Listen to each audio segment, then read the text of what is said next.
Oh no! Ang cute! Ay, galing, Jo. Ay, ang ganda niya. In fairness, I love it.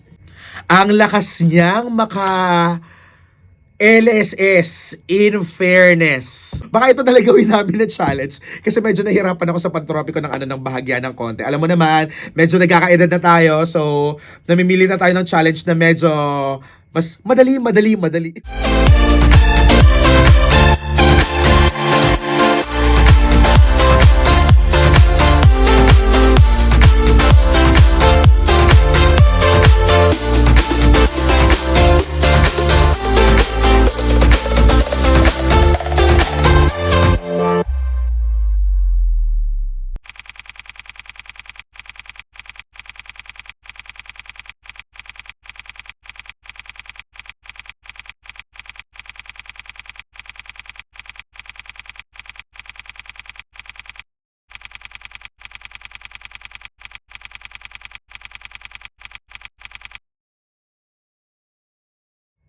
Hi, it's Johnny Veriani and welcome back to JBTV.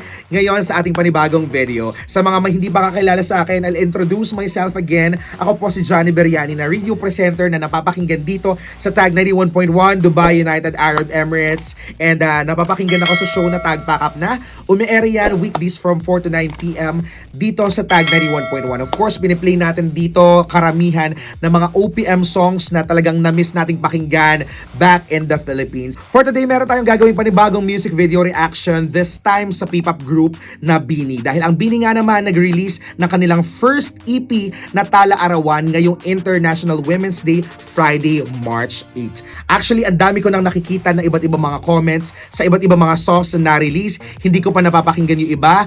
This is my first time na papanoorin yung music video nitong Salamin.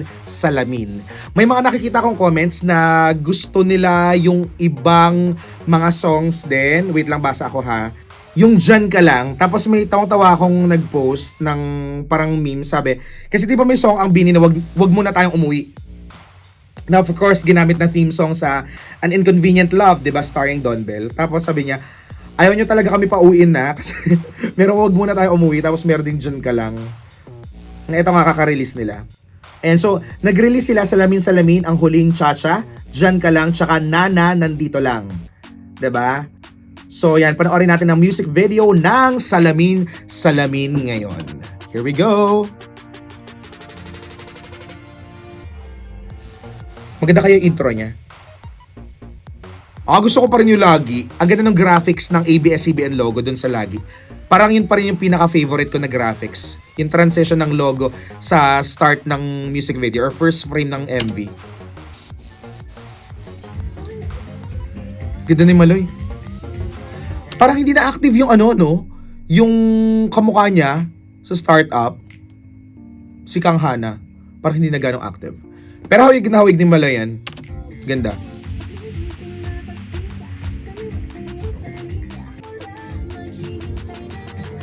Ang sexy ni Stacy, oh. Ganda ni Aya. Gusto ko lagi yung mga kulay ng nila, ng mga music videos nila. Halata namang hindi daw TVDG. May bubog ako sa TVDG. Hinayang ako sa nanana eh. Minurder ng TVDG. Ang ganda ng transition na yun ni Colette. I love it. Wait, Yumi As ba to? Kung Yumi As, let's celebrate, Char. Hindi siya Yumi As? Yumi As. Okay, Yumi As. We're safe guys. Char.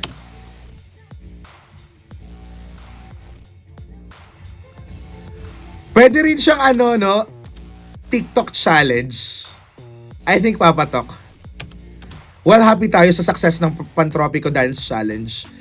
May nagre-request pala ng dance challenge sa akin. Hindi na ako sumasayaw, sorry. Hindi gana ako sumasayaw. Oo, so nag-upload na lang tayo ng video na nasa isla tayo parang pantropiko.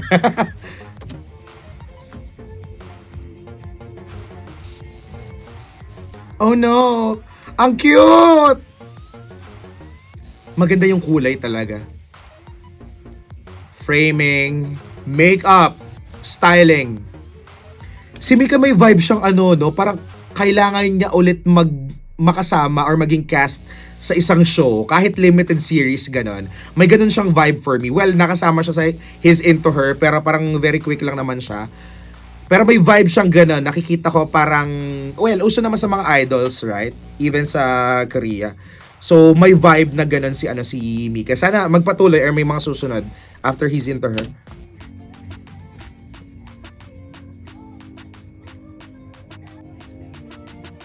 Ay, galing, Jo.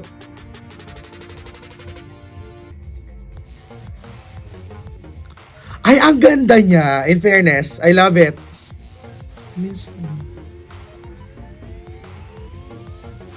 Medyo napipick up ko na siya. May challenge na ba nito?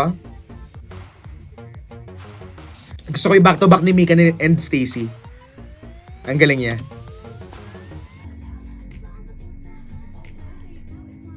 Gito si Joanna, no? Ano talaga siya, lagi, alam mo, lagi siyang nagbibigay ng best niya.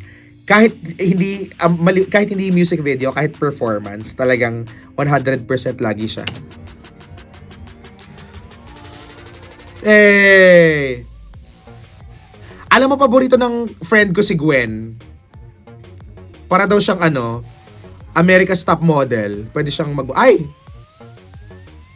In fairness, mukha siyang hindi scripted. Yung part na yan. Cute Nicolette.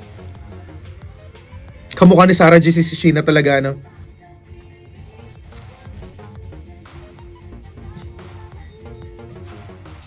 Ang lakas niyang LSS, in fairness. Oo, that was Salamin Salamin music video by Beanie. Ang ganda nung title card din, in fairness, ha.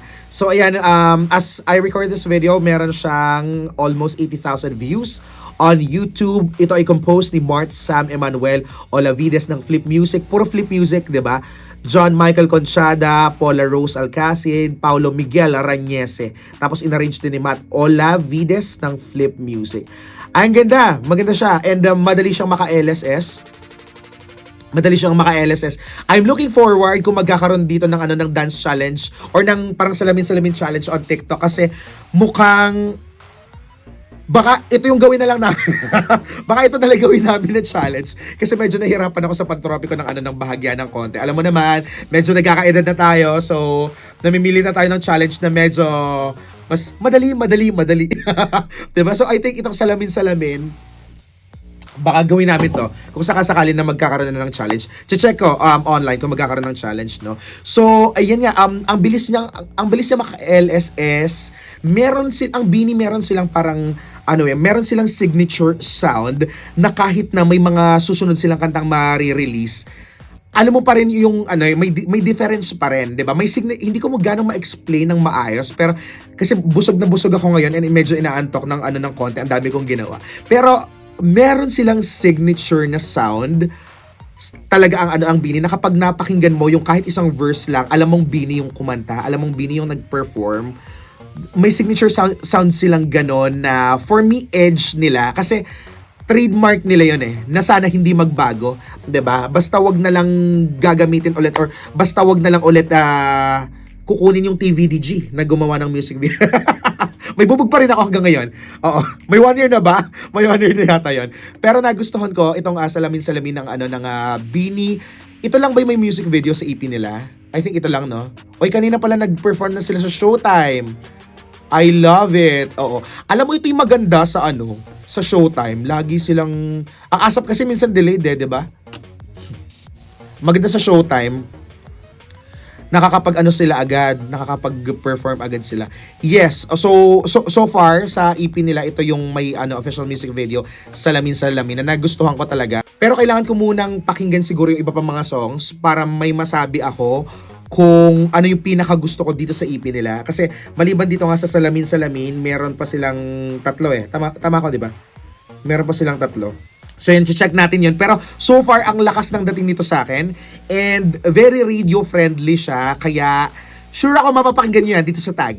Sure na ako. Kasi may mga nire-release ang iba't ibang mga P-pop groups na medyo hindi siya radio-friendly. Ako, minsan may mga ganun na mga pagkakataon nagagandahan ako doon sa music. Maganda rin yung music video, pero hindi kasi siya ganong radio friendly pakinggan. No, ito sobrang niyang radio friendly, ang dali niya maka LSS, ang ganda nung harmony nila, lahat, no. And parang walang nag-stand out sa akin, ha. Parang walang nag-stand out kasi ang equal nung distribution, nung line distribution sa kanila. I still have to check again, pero sa ngayon, ha, nire-recall ko, parang ang equal nung line distribution sa kanilang 8, 'di ba? Na sakit minsan ng ibang grupo or ng may malaking grupo kung paano hahati-hatiin, 'di ba? Yung tawag dito yung mga lines na ipe-perform ng mga ng mga performers. So nagustuhan ko itong Salamin by Beanie.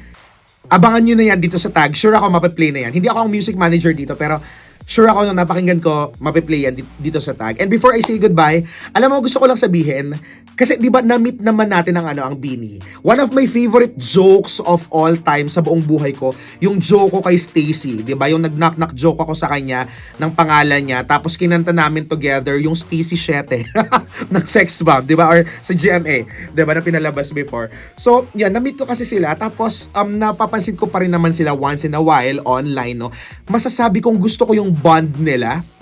Kung magkukumpara sa ibang mga grupo, siguro gusto ko yung bond ng Beanie. Alam mo talagang sila, sister sila. Kasi may kami nung kapartner ko sa show, meron kaming parang na-interview before na group. Tapos feel namin na hindi na sila active. Feel namin na hindi sila bonded.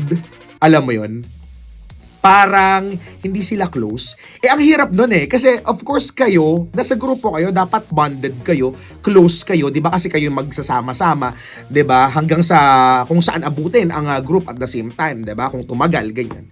So, 'yun, hindi sila bonded, napansin namin. Tapos parang medyo nagpaplastikan.